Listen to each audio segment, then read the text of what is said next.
বা ইবাদত হচ্ছে বিদআত, আর প্রতিটি বিদআতই হচ্ছে ভ্রষ্টতা। এর অর্থ হলো ইবাদত হোক অথবা বিশ্বাসের মধ্যে হোক, ইবাদত মানে কর্মগত হোক অথবা বিশ্বাসের মধ্যে হোক, উভয় ক্ষেত্রে বিদআত হারাম বা নিষিদ্ধ। তবে এই নিষিদ্ধতার মধ্যে বিদআতের ধরন ও ধারণা অনুযায়ী পার্থক্য রয়েছে, ধরন ও ধারণ অনুযায়ী বা ধারণা অনুযায়ী পার্থক্য রয়েছে। কারণ কোন কোন বিদআত স্পষ্ট কুফরি। বিদআত আবার এখানে দুই ভাগে ভাগ করা যায়, বিদআতে মুকাফফিরা আর বিদআতে গায়র মুকাফফিরা। এই ভাগগুলো আমার ওই বইয়ে খুব সুন্দর করে করা আছে, এখানে এমনি জমা করে দিয়েছে এইভাবেই। ওখানে বলে বিদআতে মুকাফফিরা আর বিদআতে গায়র মুকাফফিরা। তার মানে এমন কিছু বিদআত আছে যা করলে মানুষ কাফের হয়ে যায়, আর এমন কিছু বিদআত আছে যা করলে মানুষ কাফের হয় না। হুজুর উদাহরণ এখানে দিয়েছি কিনা দেখি, তারপরে বলছি পরে। যেমন কবরস্থ ব্যক্তির নৈকট্য লাভের উদ্দেশ্যে কবরের চারপাশে তাওয়াফ করা, এটা বিদআত। কিন্তু এই বিদআত করলে কি হয়ে যায়? মানুষ মুশরিক হয়ে যায়, কাফের হয়ে যায়। নজর নিয়াজ পেশ করা বিদআত, কিন্তু এমন বিদআত যে মানুষ মুশরিক হয়ে যায়, কাফের হয়ে যায়। কবরস্থ ব্যক্তির কাছে প্রার্থনা করা ও সাহায্য চাওয়া, এটাও বিদআত। এমন বিদআত যা মুশরিক ও কাফের বানিয়ে দেয়, সব কুফরি। অনুরূপ মুতাজিলা ও জাহমিয়া যারা খুবই মানে কট্টরপন্থী সম্প্রদায়ের আকীদা বিষয়ক উক্তি ও বক্তব্যগুলিও কুফরি বিশ্বাস।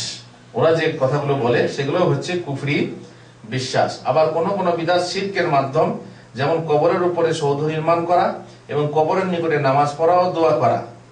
এটা সরাসরি শিরক নয়, কিন্তু শিরকের মাধ্যম, শিরকের পথ। আপনি কবরবাসীর কাছে কিছু চাইলেন না, কিন্তু কবরের পাশে গিয়ে নামাজ পড়লেন। কি জন্য? যে এখানে নামাজ পড়লে আমার নামাজের সওয়াব বেশি হবে বা ভালো মন বসবে। কবরের পাশে তো এমনি নামাজ হয় না, কবর পাশে নামাজ হবে? কবরের দিকে নামাজ হবে না। যেখানে যে মসজিদে কবর আছে সে মসজিদে নামাজ হবে না। কিন্তু আপনাকে কি মুশরিক বলা যাবে? না। আর কিছু বিদআত এমন আছে যা ফাসিকি বিশ্বাস, যা করলে আপনার কাবিরা গুনাহ হয়, কিন্তু কোনো মানুষ কাফের হয়ে যায় না। কিছু কিছু বিদআত এমন আছে যেগুলি গুনার কাজ, কুফরি ও শিরকের পর্যায়ভুক্ত নয়। যেমন বৈরাগ্যতা বা সংসার ত্যাগী হওয়া, সংসার ত্যাগ করা, যে আমি খালাস, আমি আর সংসারের দিকে তাকাবো না, আমার স্ত্রীর প্রয়োজন নেই, আমার ছেলে মেয়ের প্রয়োজন নেই, আমি খালি আল্লাহ ইবাদত করব, আমি মসজিদে বসে থাকবো। অনেকে তো মাজারে চলে যায়, সংসার ছেড়ে মাজারে যায়, সেটা তো ওদের আলাদা পর্যায়ে হয়ে যাবে, ওটা তো আলাদা পর্যায়ে। যেমন হিন্দুরা সংসার ত্যাগ করে কাশী যায়, বানারস যায়, কিংবা গয়া যায়। কোথায় যায়? ওই যে ওদের যে তীর্থস্থান আছে সেখানে গিয়ে তারা বৃন্দাবনবাসী হয়। আর আমাদের সমাজে কিছু মুসলমান আছে যারা সংসার ত্যাগ করে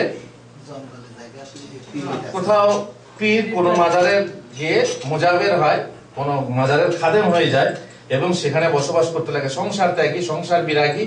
অনেকে ফকিরি নেয়, ফকিরি বলে না, ফকিরি নেওয়াই হচ্ছে সংসার ত্যাগ করে বাস ভিক্ষা করে খাওয়া। অথচ ভিক্ষা ইসলামে জায়েজ নয়, বৈধ নয়। কিন্তু তারা মনে করে কি এটাই হচ্ছে আমাদের আল্লাহ আল্লাহ করে বেড়াবো, এবং শুধু আল্লাহর জন্য, না সংসার, না বুদ্ধের মতো, না স্ত্রীর দরকার, না ছেলের দরকার, সমস্ত মায়ের বন্ধন ত্যাগ করে কেবল আল্লাহর সাথে লালন ফকিরের মতো। সব হচ্ছে ফকিরি বিশ্বাস এবং বিদআত। এবং এই বিদআতের মধ্যে কিছু কিছু এমন আছে যেগুলো কুফরের পর্যায়ে পৌঁছে দেয়। সংসার বিরাট, অথচ আমাদের নিয়ম হলো কি, যে না, আমরা সংসার ত্যাগ করব না, সংসারের মাঝে থেকেই আমরা আল্লাহর ইবাদত করব। আল্লাহর নবী সংসার করেছেন না করেননি? তিনিই হচ্ছেন আমাদের পথ প্রদর্শক, তিনি কি করেছেন আমরা তাই করব। একবার ওই যে তিনজন সাহাবী বা কিছু সাহাবী মা আয়েশা রাদিয়াল্লাহু তাআলা আনহার কাছে এসে প্রশ্ন করলেন যে মা, রাসূলুল্লাহ সাল্লাল্লাহু আলাইহি ওয়াসাল্লাম তার নামাজ ইত্যাদি, তার কর্ম ইত্যাদি সম্পর্কে বলুন। তো মা আয়েশা বললেন তিনি রাতে নামাজ পড়তেন এবং ঘুমাতেন, রোজা রাখতেন এবং রাতে নামাজ পড়েন এবং ঘুমান, রাত দিনে রোজা রাখেন, কোনদিন রাখেন না। তো তার সমস্ত খবর শুনে সাহাবাগণ মনে করলেন কি, এ তো আল্লাহর নবী, তার মতো কি আমরা হতে পারি? তার ওইটুকু করলেই হবে, আমরা আরো বেশি বেশি করে করব। আল্লাহর কসম, একজন বলল আল্লাহর কসম আমি সারা রাত নামাজ পড়বো, একটুও ঘুমাবো না। আর একজন বলল আল্লাহর কসম আমি প্রত্যেক দিন রোজা রাখবো। আর একজন বলল আল্লাহর কসম আমি স্ত্রীর কাছেই যাবো না বা বিয়েই করবো না। আর একজন বলল আল্লাহর কসম আমি মাংসই খাবো না, ভালো মন্দ খাবো না। এই সংসার ত্যাগ, এই হলো সংসার ত্যাগ। যখন মা আয়েশার কাছে মা আয়েশার কাছে খবর নিয়ে সাহাবীরা এই কথা বললেন। মা আয়েশা আল্লাহ রাসূল সাল্লাল্লাহু আলাইহি ওয়াসাল্লামকে জানালেন যে কিছু সাহাবী এভাবে প্রশ্ন জিজ্ঞেস করার পর তিনি তারা এই বলেছেন। তখন রাসূলুল্লাহ সাল্লাল্লাহু আলাইহি ওয়াসাল্লাম মসজিদে গিয়ে লোকদের সামনে বললেন যে কে মা বালু আকওয়ামিন ইয়াকুলুনা কাযা ওয়া কাযা, কে জাতি কি হয়েছে তারা এই কথা বলে। আল্লাহর কসম আমি তোমাদের মধ্যে সবার থেকে বেশি আল্লাহকে ভয় করি। তোমরা কি মনে করো যে আমি আল্লাহকে কম ভয় করি তোমাদের থেকে? তোমরা কি আমার থেকে বেশি জানো? তোমরা কি আমার থেকে আল্লাহকে বেশি ভয় করো? তোমাদের থেকে বেশি ভয় আমি করি, কিন্তু আমি রাত্রে নামাজ পড়ি এবং ঘুমাই। আমি স্ত্রীর কাছে যাই, আমার স্ত্রী আছে, বরং একাধিক স্ত্রী আছে। আমি রোজা রাখি আর ইফতারিও করি। সুতরাং মান রাগিবা আন সুন্নতি ফালাইসা মিন্নি, যে আমার সুন্নাত থেকে মুখ ফিরিয়ে নেবে সে আমার দলভুক্ত নয়, সে আমার দলভুক্ত হতে পারে না। আমি যা করছি সেটাকে কম মনে করছো তোমরা? আমার হচ্ছে সংসারের সাথে ধর্ম। এই জন্যই অসংখ্য বন্ধন মাঝে মহানন্দময় লভিব মুক্তির স্বাদ। আমাদের বৈরাগ্য সাধনে মর যে মহানন্দময়, কি বলে, বৈরাগ্য সাধনে আমাদের কোনো মুক্তি নেই, আমাদের মুক্তি আছে অসংখ্য বন্ধন মাঝে মহানন্দময় লভিব মুক্তির স্বাদ। সুতরাং আমাদের হচ্ছে খুব সহজ ব্যাপার।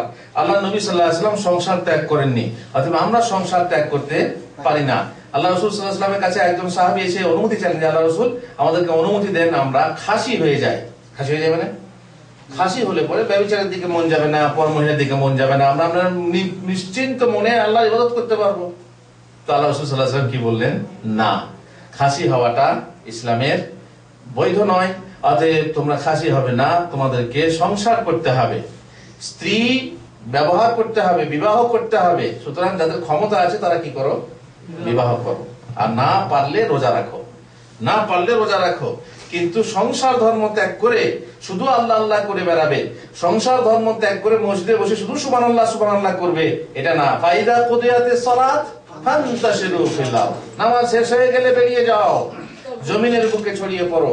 ওয়াবতাগু মিন ফাদলিল্লাহ, আল্লাহর অনুগ্রহ অনুসন্ধান করো, সেখানে রুজির অনুসন্ধান করো। মসজিদে বসে সুবহানাল্লাহ সুবহানাল্লাহ করার প্রয়োজন নেই। এই হচ্ছে ইসলাম, মধ্যম পন্থা ইসলাম। না এদিক না ওদিক, না সংসার একদম ত্যাগ করতে হবে, আর না সংসারে একেবারে ডুবে যাবেন তা হবে না, তাই না? কিছু মানুষ আছে আল্লাহ ভোলা, আর কিছু মানুষ আছে আল্লাহ ওয়ালা। মাছি আছে দেখেছেন, রসগোল্লার ঝোল যখন থাকে বাঙালিদের, রসগোল্লার ঝোল যখন ডিব্বাতে রাখা থাকে, তখন এক প্রকার মাছি আসে রসগোল্লার ঝোল খাবার লোভে ঠিক ঝোলের মাঝখানে বসে। যখন ঝোলের মাঝখানে বসে সেই মাছি আর উঠতে পারে? আর যদি কেউ বলে আমি ঝোলই খাবো না, সে তো আশেপাশে উড়ে বেড়ায়, সে বসেও না, খেতেও পায় না। আর এক প্রকার মাছি আছে ঠিক সাইডে বসবে, পাত্রের সাইডে বসে, হ্যাঁ, পা গুলোকে ডানাগুলোকে উপরে রাখবে, আর সেই নিজের মাছির যে ছোঁটটা আছে সেটা নামিয়ে দেবে ঝোলে, আর বসে বসে একটু একটু করে খাবে, আবার উড়ে যাবে, আবার খানিক পরে এসে খাবে, আবার উড়ে যাবে। চালাক মাছি কোনটা? বুদ্ধিমান মাছি কোনটা? যে খেলো না সেও চালাক নয়। কথাই বলে, থাকতে যে খায় না তার মুখে ছাই, আর না থাকতে যে খেতে চায় তার মুখেও ছাই। তার ঘরে নাই, বলছে চাই চাই, খাই খাই, সে বোকা, তার মুখে ছাই, সে পাবে থেকে। আর যে ঘরে আছে অথচ খায় না, সেও বোকা, তাই না? সুতরাং যে মাছি উড়ে বেড়ায়, সে বলে আমার রসগোল্লার ঝোলের দরকার নেই, খাবোই না, সেও বোকা। আর যে মাঝখানে এসে বসে, সেও বোকা, সে আর কোনোদিন উঠতে পারে না। কেবল যে ধারে বসে যে দুনিয়াও ব্যবহার করে এবং আখিরাতকে আসল মনে করে, সেই হচ্ছে চালাক, সেই হচ্ছে আসলে চালাক মানুষ। ব্যাস, বৈরাগ্য এবং সংসার ত্যাগ করা এ আমাদের নয়। প্রখর রোদে দাঁড়িয়ে রোজা রাখা, যৌন শক্তিকে শেষ করার উদ্দেশ্যে পুরুষত্বহীনতা, ওই যে খাসি হওয়া, এসব কিন্তু ইসলামে বৈধ নয়। বরং আমাদেরকে সব কিছু রেখে ইবাদত করতে হবে, অসংখ্য বন্ধন মাঝে আমাদেরকে ইবাদত করতে হবে। ভাইজান, আপনার ফাঁকা মাঠে গোল দেওয়া খুব সহজ, যদি প্রতিপক্ষ না থাকে তো গোল দেওয়াটা কত সহজ, খুব সহজ। ফাঁকা মাঠে যদি আপনার কোনো প্রতিদ্বন্দ্বী না থাকে তো ফার্স্ট হওয়া খুবই সহজ। ক্লাসের মধ্যে বলে ফার্স্ট হয়েছে, কটা ছেলে বলছে একটাই, তাতে কি লাভ?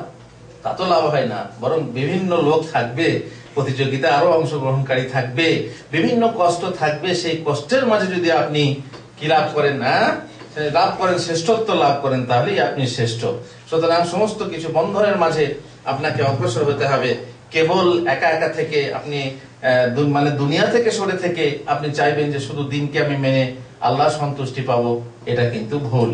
আমরা ইনশাআল্লাহ দুনিয়ায় থাকবো, কিন্তু দুনিয়াতে একবারে মগ্ন হয়ে যাব না, একেবারে ব্যস্ত হয়ে যাব না। দুনিয়াকে প্রয়োজন মতো ব্যবহার করবো, ওই চালাক মাছির মতো সাইডে বসে সামান্য করে খাবো আর উড়ে যাব। ইনশাআল্লাহ আখিরাতে আমাদের জন্য অপেক্ষা করছে খুবই বড় সফলতা এবং সুখময় জান্নাত। আল্লাহ তাআলা যেন আমাদেরকে তৌফিক দেন। ওয়া সাল্লাল্লাহু আলা নবিয়িনা মুহাম্মদ ওয়া আলা আলিহি ওয়া সাহবিহি আজমাইন।